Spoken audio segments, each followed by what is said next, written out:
उनका इस्तकबाल करते हैं। कैप्टन साहब, आपका बहुत बहुत इस्तकबाल है। ग्रुप कैप्टन उत्तम कुमार देवनाथ जी, जो कि मिलिट्री एक्सपर्ट है, वॉर एक्सपर्ट है, इसके अलावा जियोपॉलिटिक्स एक्सपर्ट भी आप हैं। यही नहीं बल्कि जो दुनिया भर के बड़े इदारे हैं, जब भी हम आपसे सवाल करते हैं हमें पता है कि आप किस जिम्मेदारी से, क्योंकि आप आम इंसान नहीं है, जब आप बोलते हैं कैप्टन साहब तो आपको दुनिया सुनती है, आप पे गौर करती है और आपसे वो सीखती है कि कहां हमसे गलती हो रही है और कहां हम आपकी बात पे अमल करके कामयाबी हासिल कर सकते हैं। वो शख्सियत उत्तम कुमार देवनाथ जी की है कि जो हमसे गुफ्तगू करेंगे। इसके साथ साथ हमारे साथ दूसरी अहम शख्सियत जनाब फजील अहमद साहब जुड़ गए, जो कि political analyst, senior political analyst है, बड़ा तजुर्बा है। आपने जो पूर्व प्रधानमंत्री साबिक वजीर आजम चंद्रशेखर जी के साथ आप रहे, मुलायम सिंह के साथ आप रहे, वीपी सिंह के साथ आप आंदोलनों में रहे, इसके अलावा कई बड़े नेता जो हिंदुस्तान में अपने आप को सोशलिस्ट कहते हैं, उनके शाना बशाना आपने मुल्क की खिदमत अंजाम दिए और ऐसी शख्सियत का नाम फजील अहमद है। फजील अहमद साहब जिस तरह से इंटरनेशनल अफेयर को देखते हैं, जियो पॉलिटिक्स को समझने की कोशिश करते हैं, वो अद्भुत है, वो वाकई मिरेकल है, क्योंकि बहुत आसानी से बहुत बड़ी बात बताते हैं। और कई बार हमने देखा कि ग्रुप कैप्टन वो खुद फजील साहब को कहते हैं कि हाँ नहीं, ये बात तो, इस बात में तो दम है, ये बात तो ठीक लगती है।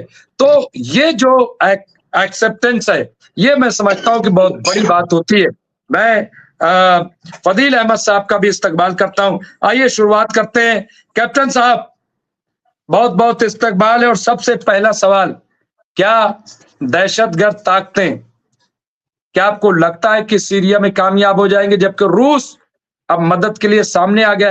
हिंदुस्तान ने भी कहा है कि नहीं, ये गलत हो रहा है, बशरुल असद की हिमायत होनी चाहिए। ईरान भी पूरी शिद्दत से तैयार हो गया है कि जो भी हुकूमत पर कब्जा करने की कोशिश करेगा उसे मार के भगाया जाएगा। क्या लग रहा है? पहले मैं इस पे बात कर लूं, उसके बाद मैं बात करूंगा गाजा की, उसके बाद जो यमन से हमला किया गया है उस पर मैं चर्चा करूंगा, और साथ साथ मैं आज चर्चा करूंगा मुस्लिम ममालिक की, और इसके अलावा जो इजराइल के अंदर हंगामा बढ़ गया है बहुत तेजी से, मैं उस पर भी चर्चा करूंगा। लेकिन सबसे पहले कैप्टन साहब, और अपडेट भी मैं चाहूंगा, अगर अपने तौर पर कोई अपडेट है वो भी आप दे दीजिएगा। बहुत बहुत शुक्रिया जी कैप्टन। जी हाँ डॉक्टर रिजवी, आज की बड़ी खबर तो यही है कि सीरिया में जो रेबल फोर्सेस हैं वो आगे बढ़ रही हैं। हयात तहरीर अल शाम यानी एचटीएस शॉर्ट में अगर हम बताएं, वो एलेपो में एडवांस कर रही है। एलेपो शहर का आधा हिस्सा उनके कब्जे में है और वो साउथ में हमा की तरफ बढ़ रही है। जहां तक सीरिया के मैप को अगर आप देखेंगे तो सीरिया की मैप में अभी भी सीरिया का जो पूरा दक्कन का एरिया है, साउथ सीरिया, और पूरा का पूरा वेस्ट सीरिया जो है वो बशर अल असद की फोर्सेस के कंट्रोल में है। करीबन 70% एरिया जो है सीरिया का अभी भी सरकारी फौज के कंट्रोल में है। लेकिन चिंता की बात यह है कि ये जो रेबल फोर्सेस हैं ये कम से कम 7 या 8 जगह से एलेपो के चारों तरफ घुस रही हैं। तो अगर ऐसा ही चलता रहा तो शायद और 3-4 दिन में पूरा का पूरा एलेपो शहर एचटीएस के कंट्रोल में आ सकता है।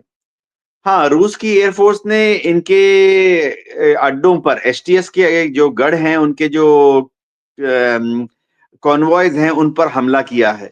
लेकिन खबरें ऐसी आ रही हैं कि रूस के हमले से रेबल फोर्स के लड़ाकों को तो कम नुकसान पहुंचा, लेकिन सिविलियंस को काफी नुकसान पहुंच गया है।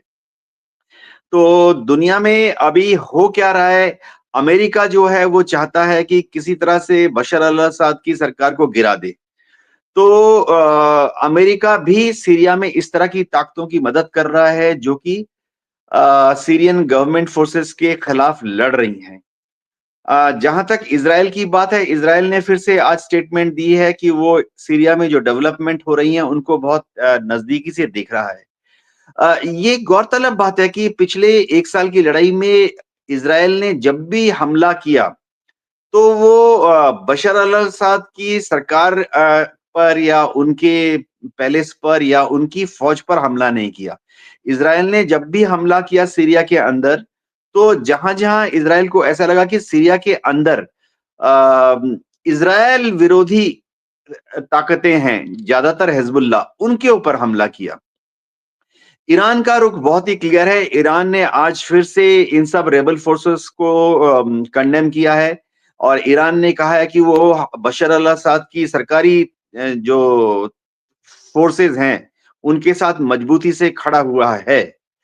हिजबुल्लाह के एक धड़े को ये हिदायत दी गई है कि अगर एचटीएस नॉर्थ से साउथ दमिश्क की तरफ बढ़ता है, तो हिजबुल्लाह शायद सीरिया के अंदर एचटीएस के खिलाफ या तो जंग लड़ेगा या हिजबुल्लाह एचटीएस के खिलाफ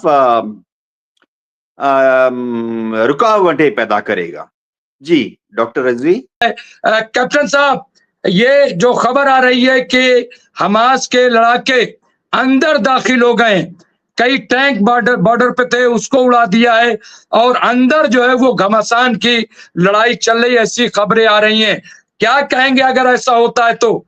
ये कितनी बड़ी नाकामी, यानी 7 अक्टूबर 2023 के बाद ये शायद दूसरी बार इस तरह होने जा रहा है कि हमास के लड़ाके अंदर दाखिल हो रहे हैं। और उसके बाद 2 खबरों पर जी कैप्टन साहब।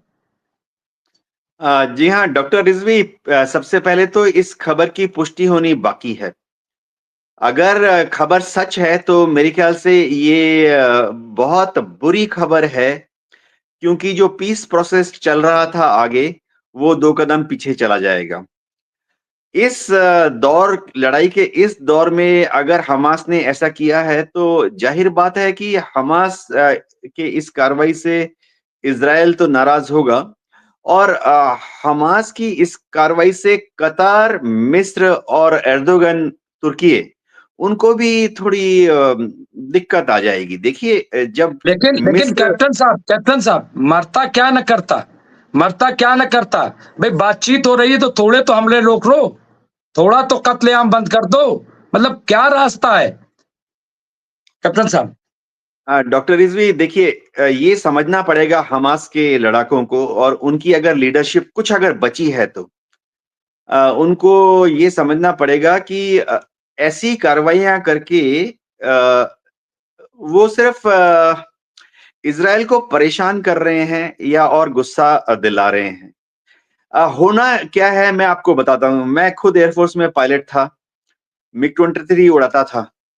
मेरे जहाज में दरकार के मुताबिक हम 4 500 किलो के बॉम्ब्स ले जा सकते थे, या दरकार के मुताबिक हम लोग 8 250 किलो के बॉम्ब्स ले जा सकते थे। होना सिर्फ इतना है कि हमास ने पता नहीं कितना ऐसे, मैं फिर से बता दूं कि इस खबर की पुष्टि होने बाकी है। अगर ऐसा किया है तो नेतन्याहू का एक और नेतन्याहू कह देंगे कि उनको फिर से एक और बहाना मिल गया है। गजा के ऊपर फिर से 500 किलो के 20, 40 या 60 बॉम्ब गिरा दें। 10 या 12 दूसरी बिल्डिंगें, जिसमें कि अस्पताल भी होंगे, जिसमें कि रिहायशी इलाके भी होंगे, जिसमें स्कूल भी होंगे। लेकिन अब अगर ये सच में हुआ है तो नेतन्याहू ने अपनी एयरफोर्स को बोलना है कि अब 5-6 स्कूलों पे बॉम्ब गिरा दो